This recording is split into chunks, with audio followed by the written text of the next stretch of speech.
So, do you want to start? Introduce yourself? Sure. I'm Rachel Robinson, and I do video games and animation and anime and sometimes commercials, which don't knock them, they can pay the bills. Can you brag on yourself, Rachel? What are you known for? What are the fans you're salivating to hear that you've done? A little franchise you guys might have heard of called Final Fantasy. 13-2 in Lightning Returns, I play Urba Fang, who is really, before somebody asks this question later, she really is one of my all-time favorites, and how could she not be, because she's just awesome. If you guys are fans of villains, I play Zorn Blitz in Helsing Ultimate. How often do you get to be a Nazi vampire? But actually, our odds are really good because I'm Rip Van Winkle from Helsing. So you have two Nazi vampires. This is like a first. This is amazing. Also, Kari and I were in another wonderful show together called Kaijudo Rise of the Duel Masters. Nobody Which saw. Hasbro didn't really give it the love. But we loved it. But we loved it. I play another villain. I play Megaria. Oh my gosh, there's one person back there that loved that show. Yay! You were the one that watched. It's on Netflix, you guys. So you have no excuse now. Check it out. It's Kaijudo. It's on Netflix. What else? You guys play Guild Wars 2, Rock's Whetstone, a Script, an Orc. What else? Elder Scrolls Online. What else? Oh, I'm going to be Vorzu in StarCraft 2, Legacy of the Void, which I'm very excited about. Nice. Just got announced as Ogami and Danganronpa the animation. And if you guys watch Show by Rock, which is an adorable show, a Sanrio Funimation show, I play Angelica, the Wolf Mulan. And I'm also writing most of the show, so that's great fun too, because I get to write and put words in my friends' mouths. Which, believe me, if I had more license, oh my god. Love it. There's other stuff, but this woman's resume is insane, so I'm gonna let her take it go. Well, I'll just kind of give you some, because the longer I talk, the more of a douchebag I sound like rattling off the credits. But I've been very fortunate. I started out in anime, and my first role was a little thing called FLCL. Naruto was underneath the Band-Aid. That's right. So if there was any chance that I was going to think anime was normal, that was shot all to hell on that is Japan. Because there you go. So yeah, so Haruko was my very first role. I was really, really lucky to get to do that, and then went on to do Robin and Which on a Robin, Fu in Samurai Champloo. I was Kagami in Lucky Star. I love that. That was a total squeak. It was a total squeak. I mean, I love it. I'm Celty and Dubrara. And the sequel. And let's see, Saruya and the Melancholy of Haruhi. Let's see. And then as far as let's see, video games, it was Ash and Final Fantasy 12. And it says Cave and Guild Wars. I'm the female Jedi Knight in the Knights of the Old Republic. Yeah! Thank you.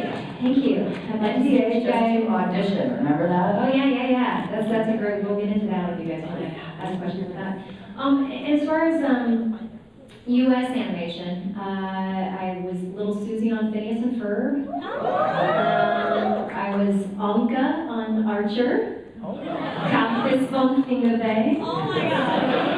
Yes. Legal age of consent. I do Chandra Jimenez on Gravity Falls. I'm Jessica on Rick and Morty. What did I tell you? My God. Yeah, I don't know.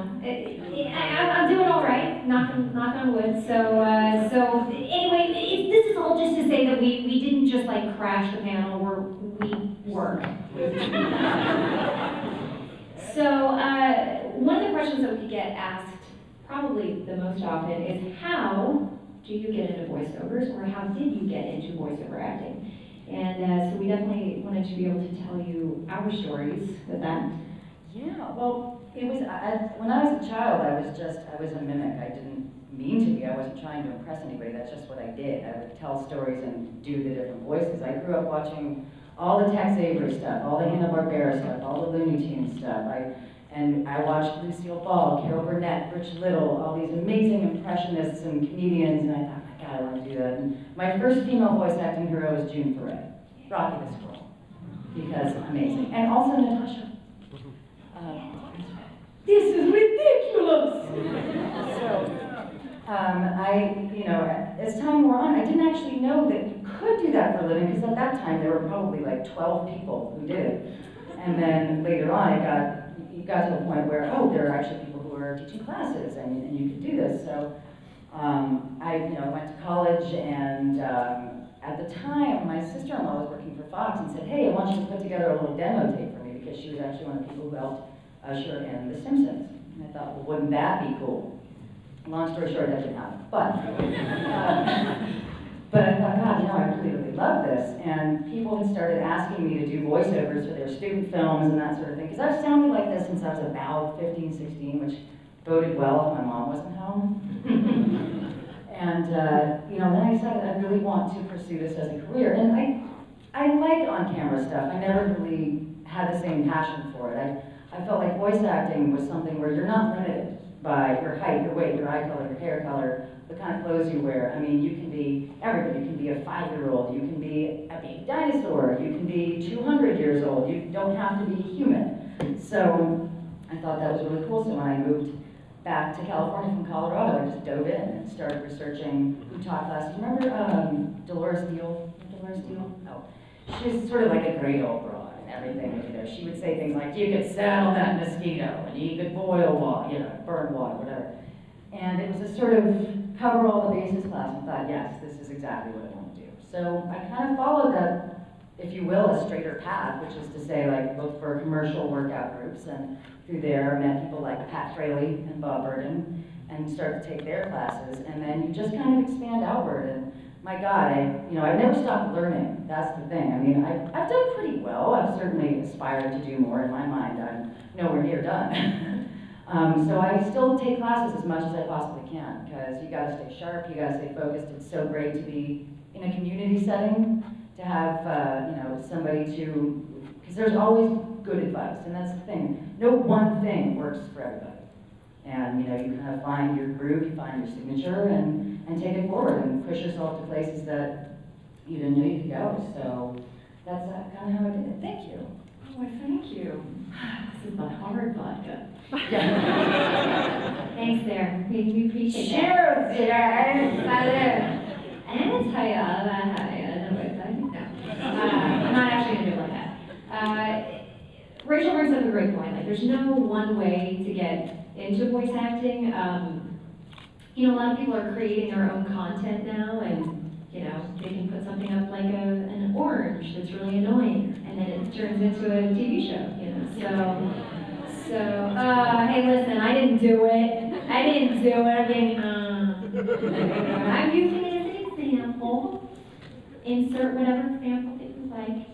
But yeah, creating your own content is a really great way. For myself, I mean, it was pretty traditional in a way, because I saw this ad in the newspaper or the trade papers, and it said that they were looking to cast this cartoon, and so I showed up, and I read the sides, and they're like, oh, this is really great. We're going to call you back, do a second audition, and we're going to send you home with this video clip. And it's all going to be in this foreign language. Don't worry about it. Just see if you can kind of capture the essence of this character. So I take home this video and I put it in, and it's like, That's pretty accurate.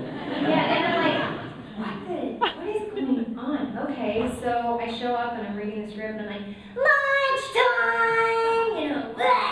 running on this, but. So, and this Sunday, and they said, well, have you ever done dubbing before for anime? And I said, no, but I'd love to learn how to do it. And so they cast me, and so I started learning on the job, and said, oh, the fans are gonna love this. And I was like, you guys have fans?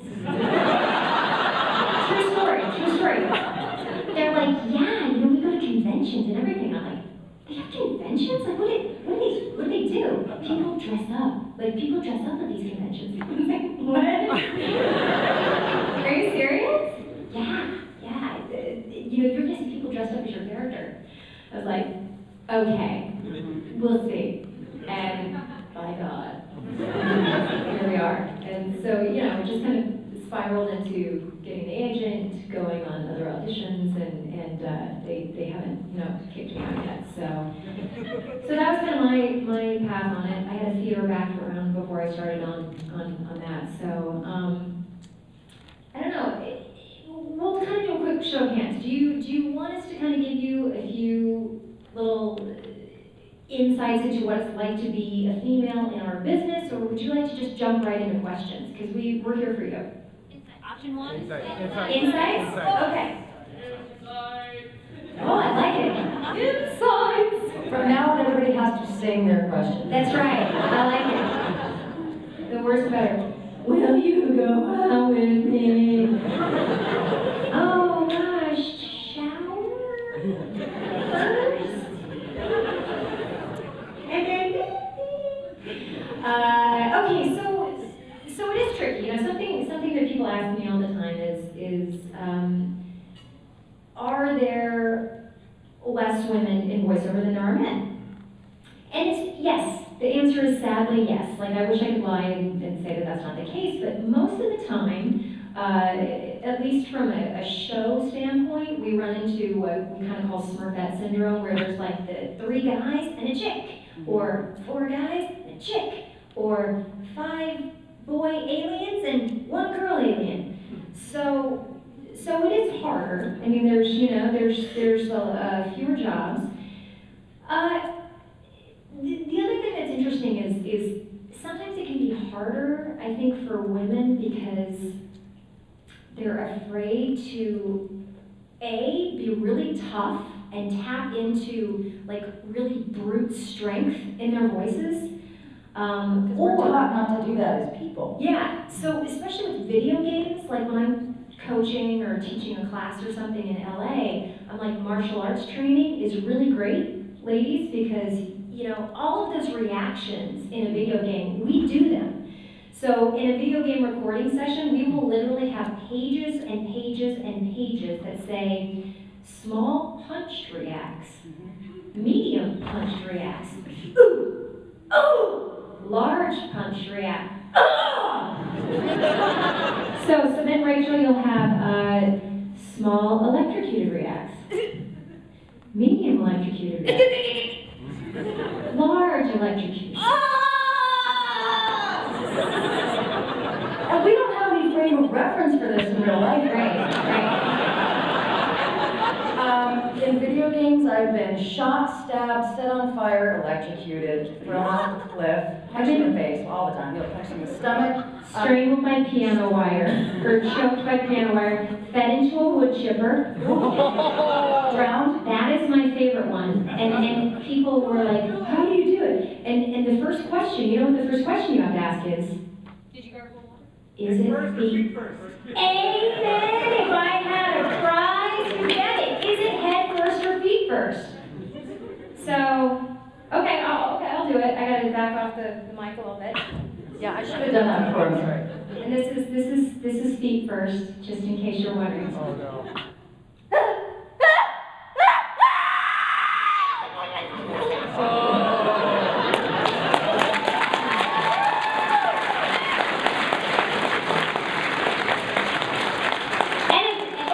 Sorry, I didn't hold this mic up. It's really hot. These mics are hot. These mics are hot. We'll tell you. I'm gonna say that every time you said these are hot. That's no, I can't die better than that. That was phenomenal. But the thing is that I bring it up to say that intensity level wise, you can't be afraid to go there. And so sometimes for ladies, it can be a little bit harder to tap into that intensity level. And the other thing is that you cannot be afraid to look and sound absolutely ridiculous. You know, if you show up at the session, you're like, oh my God, I want to look so nice. There's Phil Mars sitting right over there. And just hung out and Rob Paulson and stuff. This is my really good side, so, I'm gonna do this alien character. It doesn't work. You have to, fart, you have to belch, you have to, you just have to be absolutely stupid and not be afraid to laugh at yourself. And I think that's one of the best things about our job. Yeah, because it doesn't really change what you look like. I mean, I might get a little sweaty. I've definitely got a little sweaty, a little worn out. I mean, Zorn plays unattractive. And I've played a lot of unattractive, whatever that means. Like, they're not really pretty lady. I just played a character in Wahlgren who's about 250 years old. Although, they say she looks 70 or 80. Whatever the hell that means. So, have you seen Jane Fonda? I don't know. No, not gonna look that good. There you go. So, yeah, like Kari was saying, I mean, and I play a lot of military characters as well, and, these are women who are screaming over, the sounds of battle. So you can't be like, hey, I need a medic. There are helicopters and mortars going off and things exploding and people are bleeding out next to you. I need a medic! Yeah. Nice. So, and ouch. But and Zorn required a lot of screaming. My death in that was pretty spectacular. Taliesin said this is maybe the best death that I've ever seen, so congratulations, you get it. Saris took my head and sheared me along the side of a wall at like 60 miles an hour. So I had to what does it sound like when my face is getting sheared off? And my skull's disintegrating and there's blood going everywhere. I don't know. So when I was punchy, gurgly, but Talison's like, no, that sounds more like drowning. I'm like, I don't know what. But you would be choking on your blood. Yeah, and then See, she had the panels over my face. I mean, you learn along the way. It's all trial by fire. But this is a good thing for everybody. Like, is there anybody in the room that's kind of thinking, oh, I'd like to be a voice actor? Raise your hands, don't be afraid. So this is great. So these are Stuff you'll really need to good know. notes for everybody as far as just really intensity level wise, being able to really punch it up to 100. You cannot take yourself too seriously in this job at all, which I personally kind of love. It makes me very happy. And this is probably about as dressed up as I ever get, too. So, I mean, that's kind of nice. I mean, and sometimes, occasionally I work from home, like an actual session from home, and that means I'm in my pajamas and flip-flops, y'all. Yeah. If I don't have to get dressed. But yeah, I mean, and then you can go do your thing, and you have the rest of the day to do with that as you please. I mean, if you're having a great day, you're working all day, because that's, I don't mind 9 hours of working. It doesn't feel like work. The other thing I would say to those of you in the room that are wanting to get into voice acting is that it's amazing to me how many people say that and then they don't really know what they sound like. Honestly, have you ever kind of left a message on somebody's phone or something like that and you listen back to it and you're like, do I really sound like that? Is it? Yeah. So it's really important to start kind of getting a handle on, well, what do I sound like? You may want to play Optimus Prime, but if you have a voice like this, you're not gonna book Optimus Prime. And that's fine, you may make $1 million sounding like that, but you're just not gonna book Optimus Prime. But there might be $1 million character. There you sounds just like, if you can find a signature and do something that nobody else has done, so we said oh, I do, a great Yoda, and it's like, yeah, but we have somebody who does Yoda already. All right, they say I do a so-and-so thing, but we already have it. We want to hear what you can do. Make yourself unique. And versatility is wonderful, but also having something really recognizable and unique is golden. Well, and what you're saying with versatility, I would just go back to that too, that, finding out what different things you can do. Like, I love teaching a class and, you'll have somebody come in and they kind of talk like this and you say to them, well, how high can your voice go? Like, what do you mean? Like, just go, oh! Everybody in the room just kind of go, oh! Okay, see, a couple of you guys are like, no, man. Guess what? I'm gonna voiceover. You know what I mean? You gotta do it. You've gotta play, you've got to experiment, and just see how low can your voice go, how high can you go.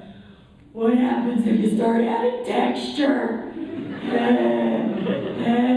Everybody go like that. So you're not doing it.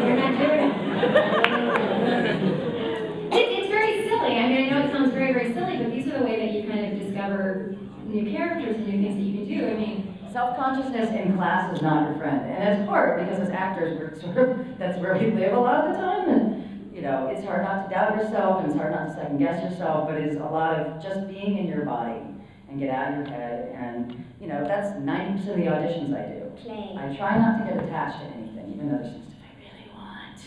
But sometimes you just gotta do it and then let it go. But trust your instincts, you know. Do you guys want to ask questions? You want to? Oh, hey, all right. Oh. Hey, we got questions. I'm gonna go blue. Hair.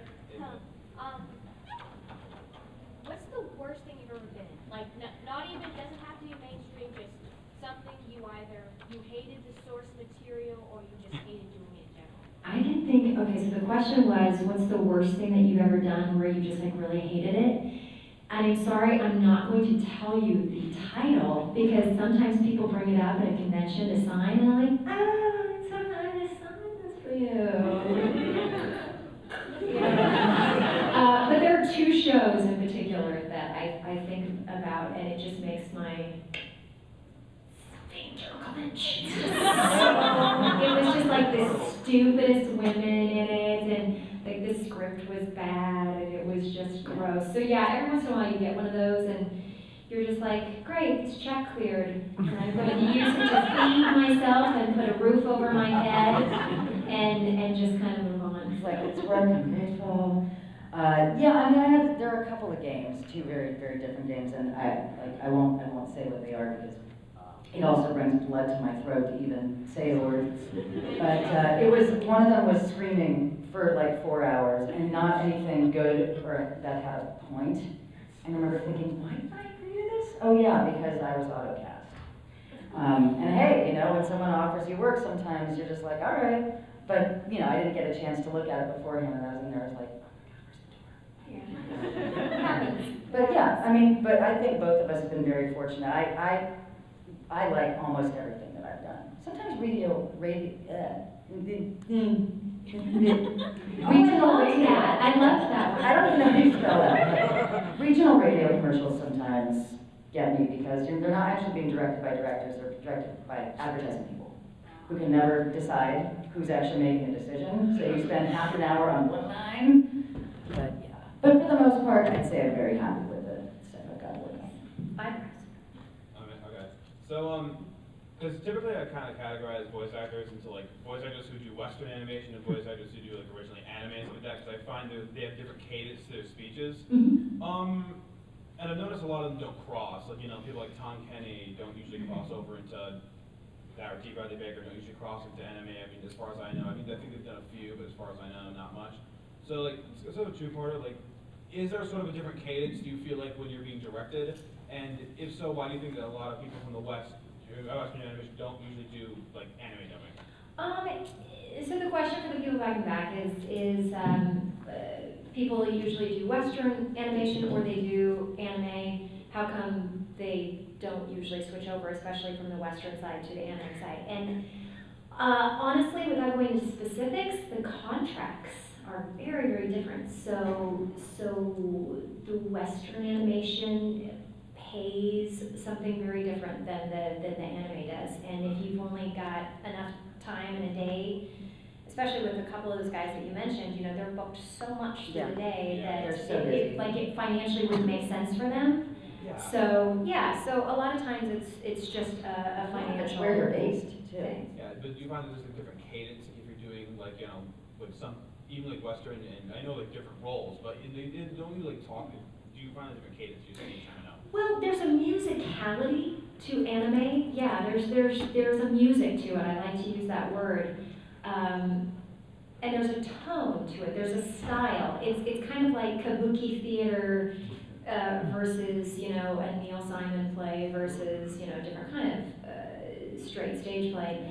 So a lot of times as a voice actor, and especially with anime, I'm sure you guys know this, but I'll just go through it really quickly. With anime, obviously it's been released in Japan or Korea or wherever the show initially was released with already the voices coming out, so we dub it.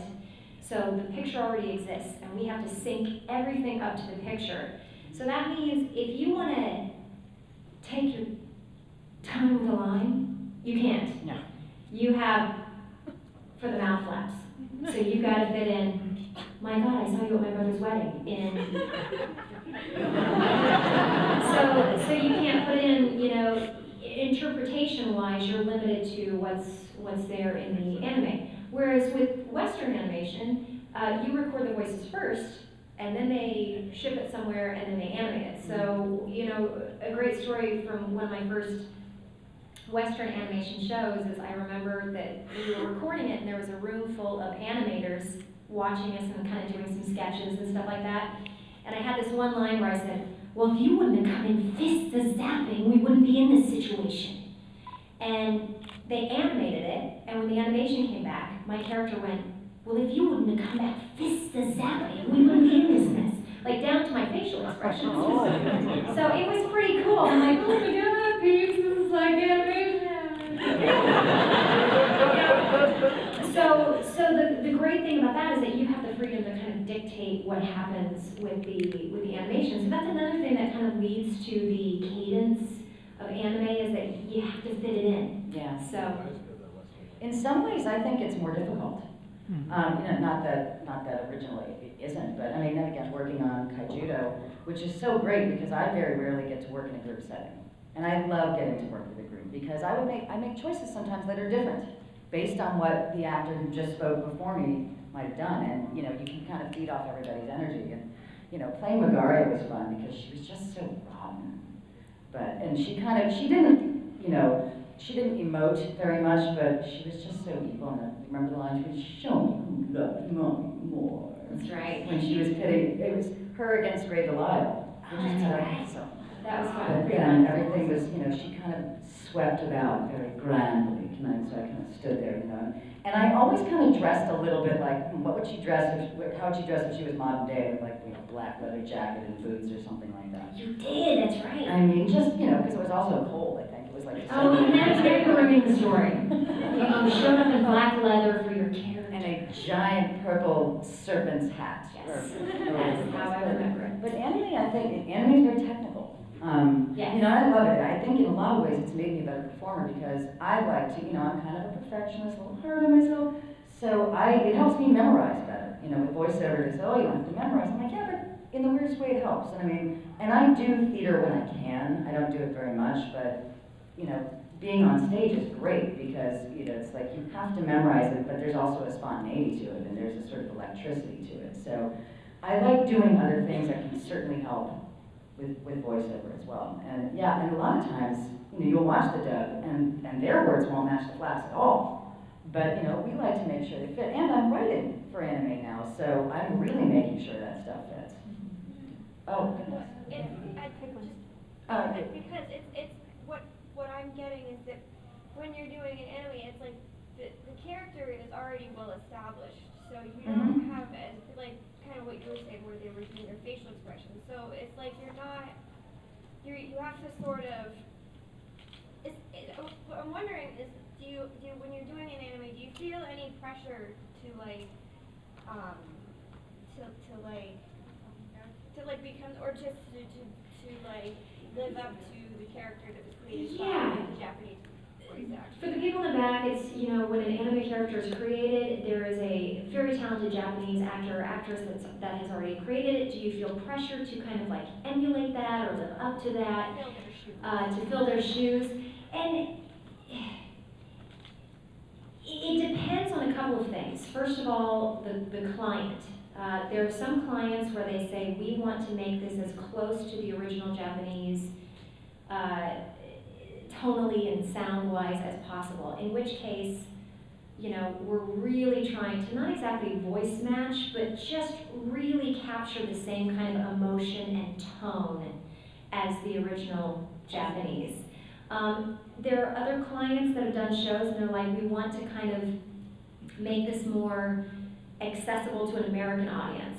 And a perfect way that this comes up is like sometimes with video games that we're dubbing from Japanese, sometimes we'll get a character and it'll say this woman is the head of a combat platoon and she's 33. And in the Japanese she sounds, And the client will say, an American audience will never believe that that's a 33-year-old woman leading a platoon into battle. So they will take artistic license and they will say, we're going to age her up and we're going to cater it more for the American audience. But either way, I find that most of the time we try to be as respectful as possible to the original Japanese. You know, and if people prefer the original Japanese, it's fine. It's really great because a lot of the releases now have both the subtitles and the dubs. So I think that gives the fans a chance to watch whichever version they prefer. Yeah, but we respect as much as we can the original piece. Someone over here, you in front. Hello. Hi. For Kari, how do you feel about a particular character who has a few seemingly opposite qualities, opposite emotions? I'm thinking about a Neo Amakura in Fatal Frame. Oh. I feel like she's not a trained ghostbuster. She's been flung into this haunted village, and I feel like she's genuinely frightened. But perhaps her determination to save her sister is stronger. Fatal Frame 2, the Crimson Butterfly. I just feel like I should strike a pose when I say that. That was some scary shit. Because what happens when you record that's one of those ones where they already have the visuals and stuff like that, and they stick you in this tiny, dark room with just a TV screen, and you're just seeing these creepy images on the screen, and it was just really not hard to be scared during recording that game. I remember just being very scared. I think I drank a stiff drink after. But it's great. I mean, that's kind of where a good director comes into play, and I think having a good voice director is especially important with anime or with games that are being brought over from the U.S. Or from overseas to the U.S. Because, first of all, context. Sometimes if we have a 62-episode show, we don't necessarily always get the scripts in advance. We don't necessarily always get to watch the whole show in advance. So it's really important that you have a director that knows the arc of the character. Because you may be wanting to play the character like this, and she's talking this way to the guy, and the director's like, you find out he's your brother. So don't go down that road. Oh, great. You know what I mean? So I think I got to credit, I can't remember right offhand who directed it, but the directing was really good on that, and they kind of helped cultivate that character. So Yeah, having good writing and a good director is, as just as important as your performance, because they're the ones who help bring it out. And the engineer is your friend. Engineers are your friends, Yeah. because they record everything. Even stuff you don't think anybody heard. Yeah, do you have one? Because I got one. Yeah. Bridget Birdie, maybe? Oh yeah, oh God rest her soul, Bless she's no Bridget. longer Oh, with us, but that's right, she was lovely. Oh. Mm. I'll take it to a shallow note then and go back to the engineer thing. Yeah, so this is an example of why you should be nice to your engineer. So I had this line, and I was having trouble because there were a lot of Japanese names in it and stuff like that, and sometimes it's very tongue twistery and stuff like that. And I kept trying to say it, and I finally went, guys, I'm sorry, I just can't get my mouth around it. And the engineer was like, and playing back to me was, zip file. Guys, I just can't get my mouth around it. Guys, I just can't get my mouth around it. Next week, when I came in to record, guys. So if you say crappy things to your engineer, or you say terrible things to other people in the studio, trust me, they play those back for us too. They get around. So you always say, you look so great today. Thank you for making us sound good. So yeah, so that's one example where I try to watch my mouth, unless the director's like, hey, let's leave a bomb for somebody who's coming in after you. Do you don't mind if I swear? Is that cool? No, it fit the flaps perfectly, and also the situation kind of called for you. So instead of saying your line, he just goes, all right, say, go fuck yourself. And it really worked. I'm like, can we please leave that one in? Like my mom, of course, is like, am I ever going to see this housing thing? And I was like, no. No, not even the interview. You with the get red hat. Yes. I do have a question relating to direction. What is the strangest direction that sticks out into your mind that you've ever received that you weren't sure what to do with? Strangest direction. I like really specific directions. My favorite directors are the ones who they talk in references and pictures, because that's how my brain works. A direction that's hard for me to follow is when somebody says, that was great, but do it again. Well, okay, but how? Like, what do you want me to do differently? An interesting direction was when I was working on Helsing, and Taliesin said, a little less Lex Luthor, please. And I was like, gotcha. Okay, now I know it. Not so over the top evil genius. And that's hard, when you're playing an over the top character, but Helsing is a cartoon, but it's not cartoony, if that makes sense. So you're like, we want to impart, it's big, it's over the top, but you want it to be good drama, you don't want it to be ridiculous drama. So. I think mine was, can you sound like you're pooping more? That's so much better. Yeah, that was probably the weirdest direction. And you know how you do it? I told you I'd break your chains. I'm gonna have to start writing these down, because honestly, I know I've gotten some ones like that, and especially working with Janie Thomas, and you just sometimes, oh my God, did you just say that? You did that? Yeah, that's short answer to that.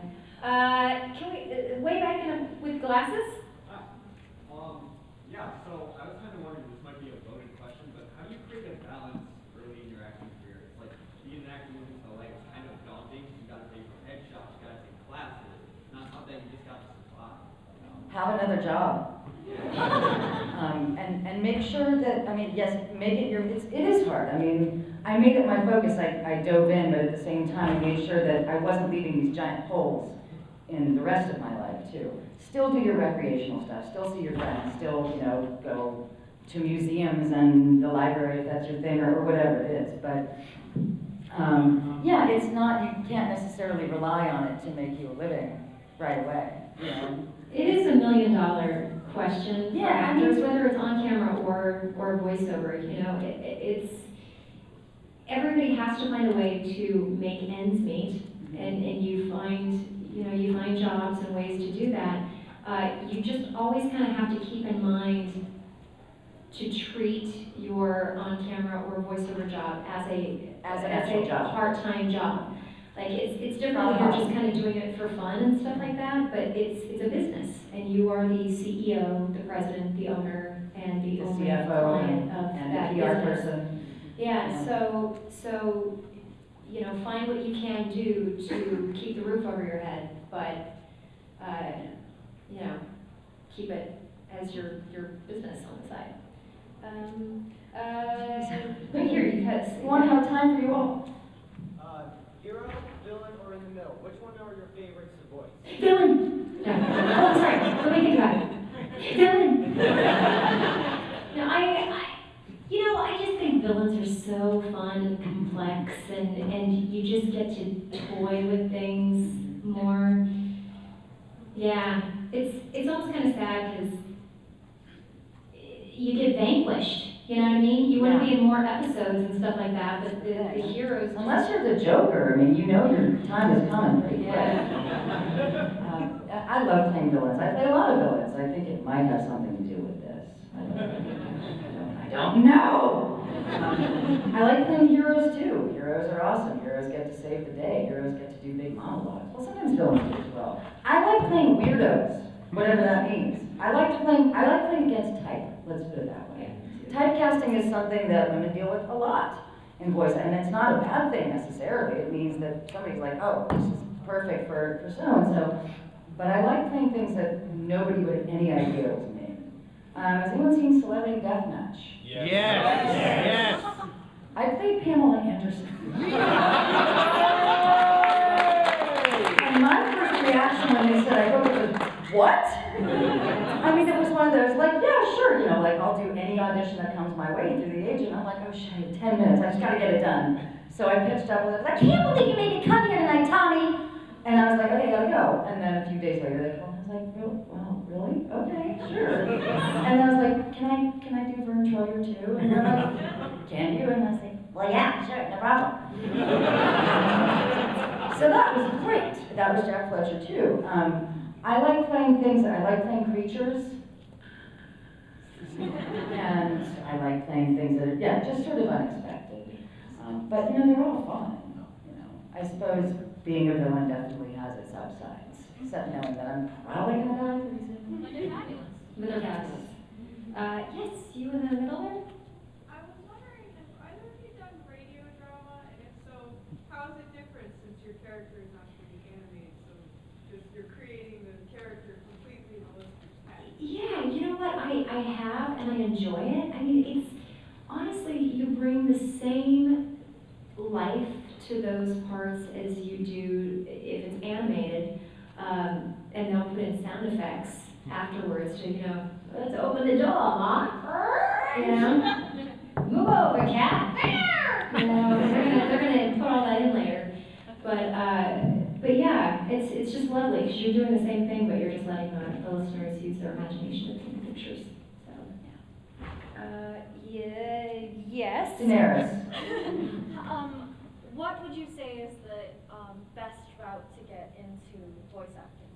there is no one around. It really is different for everybody, but this is a great opportunity because there's nothing that we can tell you here which won't be on this site. D. Bradley Baker, who I'm sure all of you know, and if you don't, you should, because he's an alien who do anything. He's got a great site called iwannabeavoiceactor.com.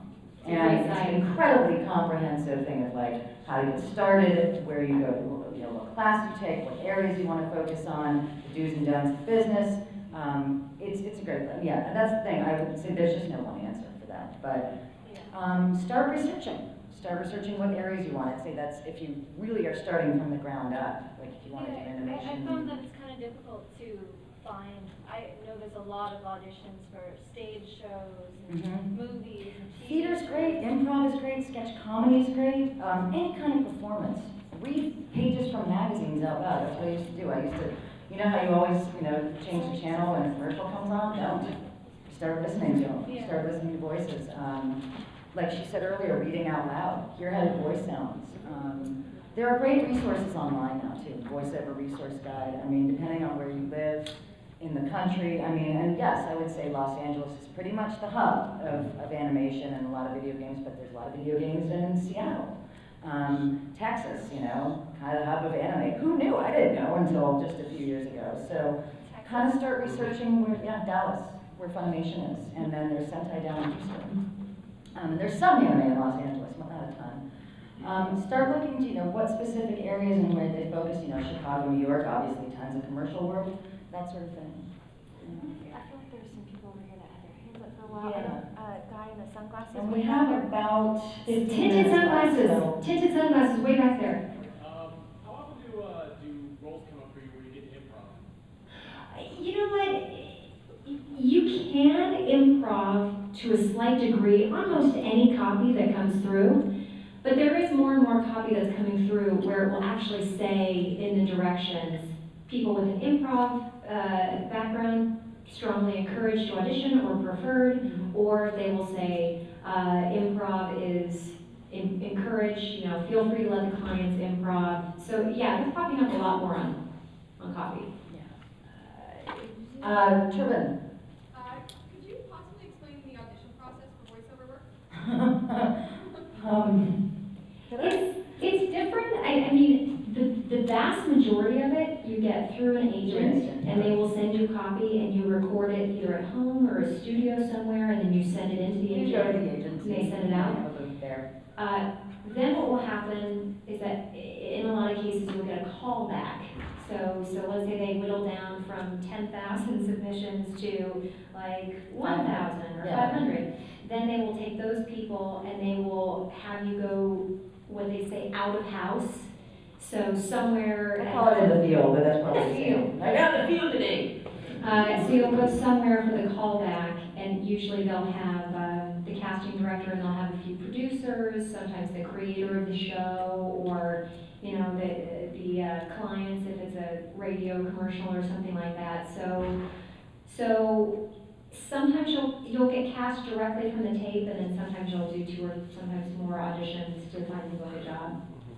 Commercials, sometimes you read it and then 2 days later they're like, okay, can you be at this place at 2 o'clock? You know, in Santa Monica or whatever. What that means. This guy back here in the glasses. Yes. I wanted to ask, you guys say you like villains, right? So my question is, do you have certain things, or do you try to like psych yourself up, like saying, I will show you the poetry of someone who's truly great? I mean, that's just an example. It's not specific. Well, obviously, you wouldn't necessarily look at them specifically. But do you have like certain things you psych yourself up to get excited about playing a role? That's actually a really good question. I mean, sometimes how I maybe prep for a role, a lot of times we won't see the material other than the audition sides. So it's not like I have anything to really work with. But, you know, if it's a known character or something, if I got a Marvel audition or whatever, I would consult someone I knew knows the universe backwards and forwards, and I would say, hey, you know, tell me about so-and-so. I'd be like, all right, you know, I read for a Gamora character. I don't even remember which, you know, property it was in. But I remember just, like everything was like, you know, I pretended that I was putting people in chokeholds a lot. Not for real. But, yeah, I mean, sometimes I listen to music on the way. Sometimes I sing. That helps actually loosen my throat up a little bit, you know, warm up and sort of relax and get out of my head because, you know, I'm a thinker, as they say. Yeah, I think I'm kind of the same way. Like if I can research the character and you know read some back issues of some graphic novels and things, I've read. Well, I act like this is research, and no, I'm just a fan of Emma Frost and the X-Men. So I researched by reading a lot of Emma Frost graphic novels before auditioning for her, and then was like scared the pee out of me when I actually booked it. Just because I loved the character so much, and just, you know, she's one of the few that I think just flip-flops back and forth so much that I was very intrigued by her. So yeah, sometimes you can read source material. It's not necessarily villains, but you know, I sing in my car a lot just to get like really pumped up for sessions, because especially for like the cartoony, like really high energy, silly shows, like you just have to be really caffeinated or something like this. And there's this. We're both on Twitter, by the way, and I know on my Twitter page I posted this video because I sing a lot in the car, and I was singing to Marilyn Manson. As this little girl, and you know, she's singing this Marilyn Manson song. It's like totally fucking cool. And it never gets old, does it? Hearing a voice like that, just like screaming and cursing and saying horrible things. Yeah, so. Can we hear that? Can you hear that?